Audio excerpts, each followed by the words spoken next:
प्रधानमंत्री नरेंद्र मोदी की सरकार ने धारा 370 को हटा दिया था जम्मू कश्मीर से।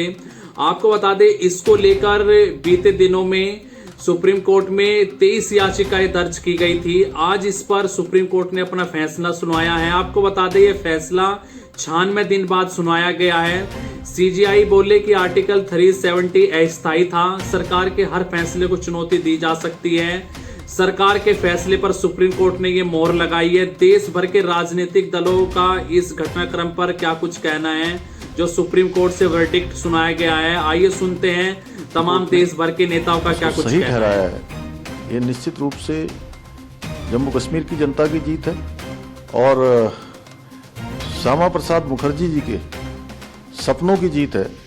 मैं सुप्रीम कोर्ट के निर्णय का स्वागत करता हूं।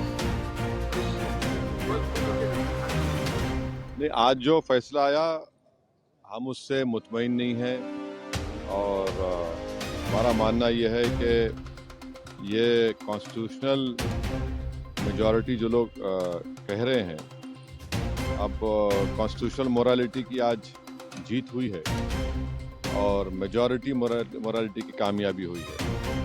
इसमें कोई दो राय नहीं है कि कश्मीर हमेशा से भारत का एक अटूट हिस्सा रहा है। बट अटूट हिस्सा जो हम कहते हैं, तो उसका जो रिलेशनशिप है यूनियन से, उसको तो आप डिनाई नहीं कर सकेंगे। और ये जो कॉन्स्टिट्यूशनल रिलेशनशिप कश्मीर से यूनियन का रहा है, वो परमानेंट हुआ है। जो कॉन्स्टिट्यूशनल असेंबली डिसॉल्व हुई है कश्मीर की। और दूसरी बात ये है कि किसी एक सेमिनार में चीफ जस्टिस ऑफ इंडिया ने कहा है, मैं अंग्रेजी में पढ़ देता हूँ, कि public deliberation will always be a threat to those who achieve power in the absence. अब क्वेश्चन ये है कि जब आप एब्रोगेट कर रहे हैं स्पेशल स्टेटस, पूरे स्टेट को कर्फ्यू में लगाकर 356 लगा दिया आपने, इलेक्टेड असेंबली नहीं है, तो फिर कश्मीर में डेलिब्रेट किसने किया? बताइए हमको, किसने क्या डेलिब्रेट किया? और बोम्बई में फेडरलिज्म को कहा गया कि बेसिक स्ट्रक्चर का हिस्सा है। फेडरलिज्म के माने ये है कि स्टेट की एक आवाज़ है, उसका एरिया ऑफ कॉम्पिटेंस है, उसको कंप्लीट फ्रीडम ऑपरेट करने का। अब पार्लियामेंट कैसा बोलेगा असेंबली के लिए? और पार्लियामेंट कैसे पार्लियामेंट एक रेजोल्यूशन पास करेगा जो असेंबली को पास करना था? तो मेरे नज़र में 370 को जो एब्रोगेट किया गया है, ये वायलेशन है कॉन्स्टिट्यूशनल मोरालिटी का। और जो एब्रोगेशन, बाइफर्केशन और डाउनग्रेडिंग हुआ है स्टेट के यूनियन टेरिटरी का, ये तो बहुत बड़ा धोखा हुआ है जो हमने कश्मीर के अवाम को वादा किया था। मैं पहले भी कहा हूँ, आज भी कह रहा हूँ कि अब ये तो लेजिटिमाइज हो चुका है कोर्ट से। तो कल बीजेपी को कोई नहीं रोक सकेगा चेन्नई, कोलकाता, हैदराबाद और मुंबई को यूटी बनाने के लिए। और इसका सबसे बड़ा नुकसान जो होगा, आप देख लेना, फ्यूचर में डोगरास को होगा और लद्दाख के बुद्धिस्ट को होगा। वहाँ पर डेमोग्राफिक चेंज होगा। अभी से आप देख रहे हैं कि जम्मू में जितने राइस मिलें थी, वो डोगरा के लोग हाथ से निकल गई। और लद्दाख में आप देखेंगे बहुत बड़े पैमाने पर बुद्धिस्ट लोग नाराज होंगे और वहाँ पर डेमोग्राफिक चेंज होगा। सर, दो सवाल है। आपने ये बात कही कि शहरों में भी ये काम करेंगे ये लोग, किस शर्त पे और क्या सबूत और किस दावे के साथ आप कह रहे हैं? देखिए, आज आपने एक स्टेट को 3 यूटी बना दिए, वहाँ की असेंबली भी नहीं है, वहाँ 356 है। पार्लियामेंट उनके लिए बोल रहा है, असेंबली नहीं बोल रही है। आप यूटी बना दिया उन लोगों को 3। अब आज का जो ऑर्डर आया है सुप्रीम कोर्ट ने, सीजीआई और सुप्रीम कोर्ट ने कहा है कि एट द अर्लीस्ट आप रिस्टोर करिए। अर्लीस्ट का मतलब क्या है? जैसा कि सुप्रीम कोर्ट ने कहा कि 30 सितंबर की तारीख दी कि चुनाव करा दीजिए। अब अर्लीस्ट का मतलब क्या है? और लद्दाख के यूटी को उन्होंने अपहेल्ड किया है। अब वो लद्दाख में क्या पावर्स है बताइए? पहले तो भी काउंसिल में कुछ पावर से, अब तो एलजी डिसाइड करता है बजट उनका। तो ये आप कल किसी को भी करेंगे, आपको जरूरत ही नहीं है 356 लगाने की। आप कहेंगे कि भाई चलो ये लॉ एंड ऑर्डर मसला है और इन चारों को यूटी बना दो। खतरा है वो, उसके खतरे से कोई इनकार नहीं कर सकता।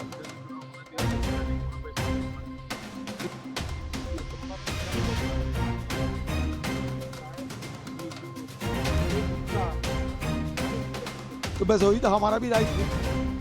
370 जब से ये देश में हमारे संविधान में शामिल हुई थी, उसी समय से ये टेम्पोररी के आधार पे ये टेम्पोररी एडॉप्ट है। लेकिन उस समय ये 370 दिए गए थे इसके पीछे जो कारण वो भी बताए गए थे।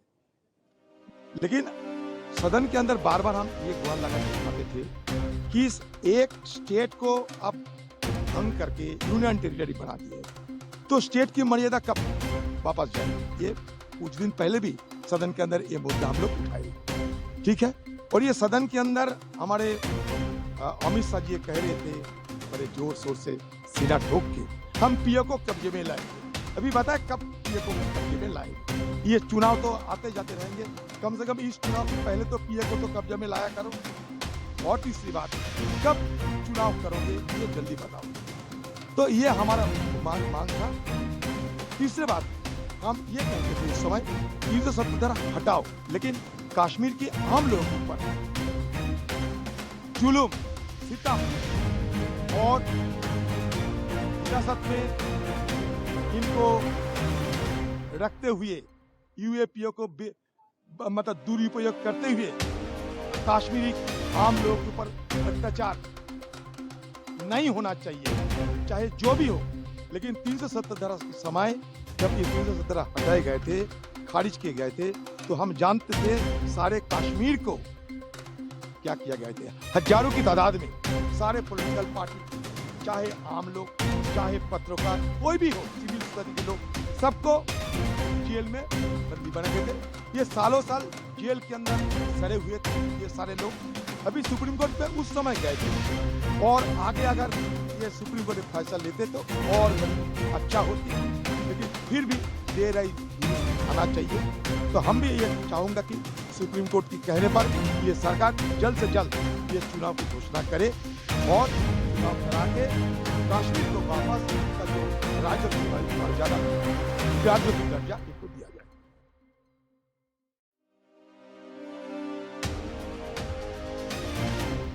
मेरे प्यारे हमवतनों, हिम्मत मत हारो, उम्मीद मत छोड़ो। जम्मू कश्मीर ने बहुत सारे उतार देखे। सुप्रीम कोर्ट का आज का फैसला एक पड़ाव है, मुश्किल ही सही पर पड़ाव है, ये मंजिल नहीं है हमारी। इसको मंजिल समझने की गलती मत करो। हमारे मुखालिफिन चाहते हैं कि हम उम्मीद छोड़ के, दिल बर्दाश्ता होके शिकस्त को तस्लीम करें, पर ऐसा नहीं होना। आप जानते हैं कि सुप्रीम कोर्ट ने ये कहा कि 370 आरजी है, इसलिए इसको हटाया गया। ये हमारी हार नहीं है, बल्कि आइडिया ऑफ इंडिया की हार, हिंदुस्तान के तस्वुर की हार।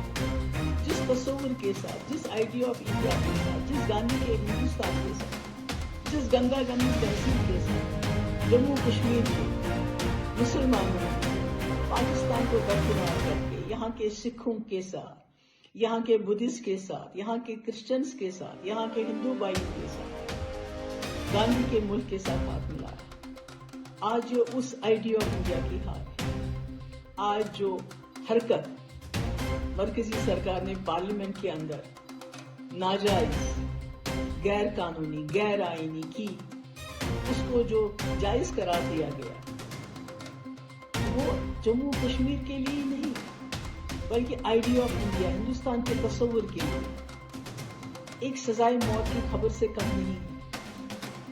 आप जानते हैं 1947 में एक सरकार थी, पार्लियामेंट था, उसके बाद कॉन्स्टिट्यूशन बना, उन्हें जम्मू कश्मीर के साथ वादे किए और जम्मू कश्मीर को खुद सी पोजीशन दी। उसके बाद 77 साल के बाद एक दूसरी जमात आई जिन्होंने पिछले 77 साल से एक ही रट लगाई थी कि हम पावर में आएंगे और 370 करेंगे। उन्होंने कर दिया, मगर ये हमारी हार नहीं है, ये इस मुल्क की हार। धोखा उन्होंने किया, हमने तो नहीं किया। आज 370 को आरजी कहते हुए उन्होंने मुल्क को कमजोर कर दिया। उन्होंने जम्मू कश्मीर में उन ताकतों को मजबूत किया जो बार बार कहती थी कि जम्मू कश्मीर का मुल्क के साथ इल्हाक आरजी है। तो आज 370 को आरजी कहते हुए आपने जम्मू कश्मीर का जो रिश्ता है उसको आरजी करार दे के उसको तोड़ दिया, जो हाथ आपसे मिला था उम्मीदों के साथ 1947 में। आज आपने उस हाथ को जख्मी कर दिया। इसलिए हिम्मत मत हारो मेरे भाइयों, मेरी बहनों, मेरे बच्चों। ये वक्त भी नहीं रहेगा। मैं अपने देशवासियों से कहना चाहती हूँ, आप में से कई लोग इसी को जश्न मनाते हैं। जम्मू कश्मीर के लोग उनके आंसू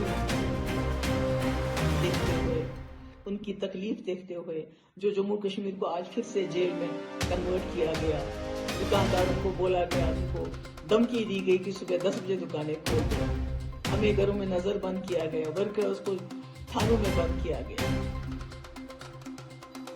इससे डरने की जरूरत नहीं है, इससे घबराने की जरूरत नहीं है। मैं अपने लोगों से कहना चाहती हूँ, मैं अपने मुल्क के लोगों से कहना चाहती हूँ, जो 2019 5 अगस्त को हमारे मुल्क के संविधान के साथ हुआ, जिसकी वजह से हमारा अपना छोटा सा संविधान छीना गया, हमारा झंडा जो तिरंगे के साथ छोटा सा झंडा था उसको छीना गया। ये बात यहाँ रुकने वाली नहीं है। जो शुरुआत जम्मू कश्मीर से हुई है वो पूरे मुल्क में फैलेगी। जो हमारा संविधान है, बड़ा संविधान है, जो तिरंगा है, जिसकी नीचे आजादी की लड़ाई लड़ी गई और जीती गई, इसको भी आपसे छीनने में जरा देर नहीं लगाएंगे ये लोग। मगर उस वक्त हम आपकी तरह जश्न नहीं करेंगे, बल्कि दुआ करेंगे कि आप भी हिम्मत और हौसले के साथ इनका मुकाबला करो। मैं फिर से अपने जम्मू कश्मीर लद्दाख के लोगों को कहना चाहती हूँ, मेरे भाइयों, मेरे बच्चों, मेरी बहनों, हिम्मत नहीं हारनी है किसी भी सूरत में। कोई फैसला आता नहीं, चाहे वो सुप्रीम कोर्ट का क्यों ना, हमारे लिए कोई फैसला नहीं। ये एक सियासी लड़ाई है जो पिछले कई दहाइयों से।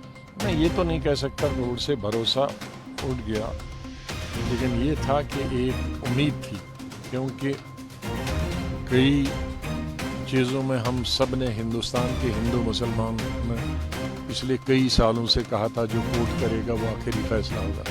जैसे बाबरी मस्जिद के बारे में कहा था, इसी तरह से और कई चीज़ों में कहा था और उसको स्वीकार किया।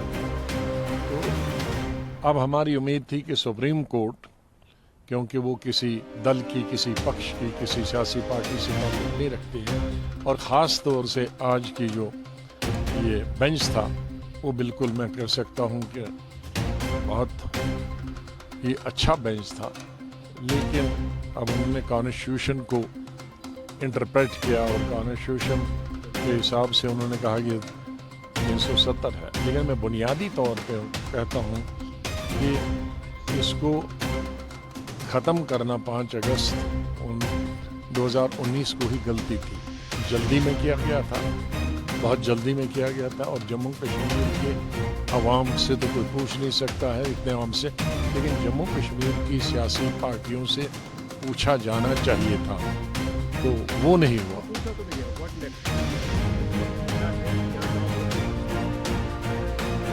अब तो सुप्रीम कोर्ट ने कह दिया है कि 30 सितंबर तक इलेक्शन होने चाहिए और उसके फौरी बाद स्टेटहुड देना चाहिए।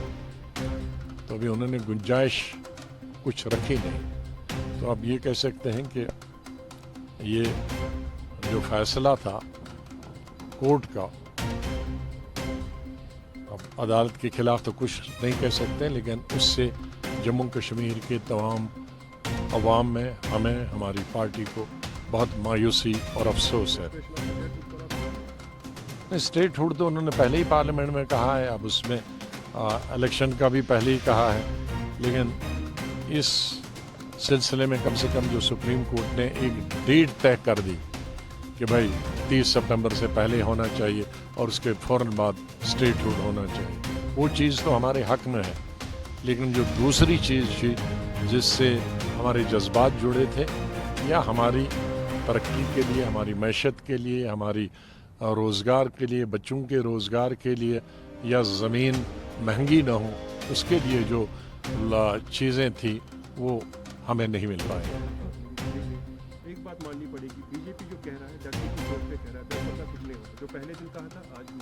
हाँ, ये उनका 70 साल से उनके एजेंडे में था आर्टिकल 370, लेकिन वो 370 के बाहर भी गए।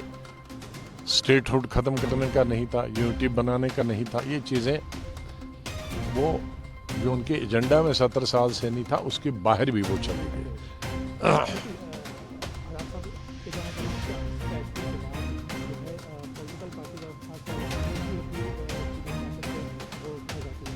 अब वो हम अपने साथियों से बात करें, लेकिन मैंने पहले ही कहा कि तो 2 ही बड़े इदारे हैं, पार्लियामेंट और सुप्रीम कोर्ट, उससे तो ऊपर वाला खुदा है, उसके साथ तो हमारी अप्रोच नहीं है। तो यहाँ जो जमहूरियत में जो सबसे स्ट्रांग पिलर्स है हमारी जमहूरियत के, वो है पार्लियामेंट और सुप्रीम कोर्ट। बदकिस्मती से हम दोनों में हार गए। करते हैं इसका, क्योंकि आर्टिकल 370 हटाने के वक्त भी आपने समर्थन किया था और आज सुप्रीम कोर्ट ने जो निर्देश दिए हैं उनका हम स्वागत करते हैं।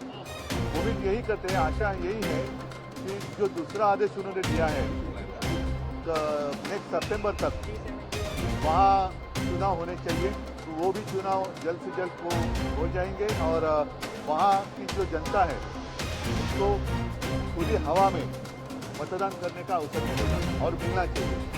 और साथ ही साथ ये तो बात हुई कश्मीर की, तो साथ ही साथ इलेक्शन लेने के पहले जो पीओके है वो भी अगर इसमें आ जाए तो पूरे कश्मीर में चुनाव हो जाएगा और कश्मीर अपने देश का जो हिस्सा है वो बरकरार रहेगा।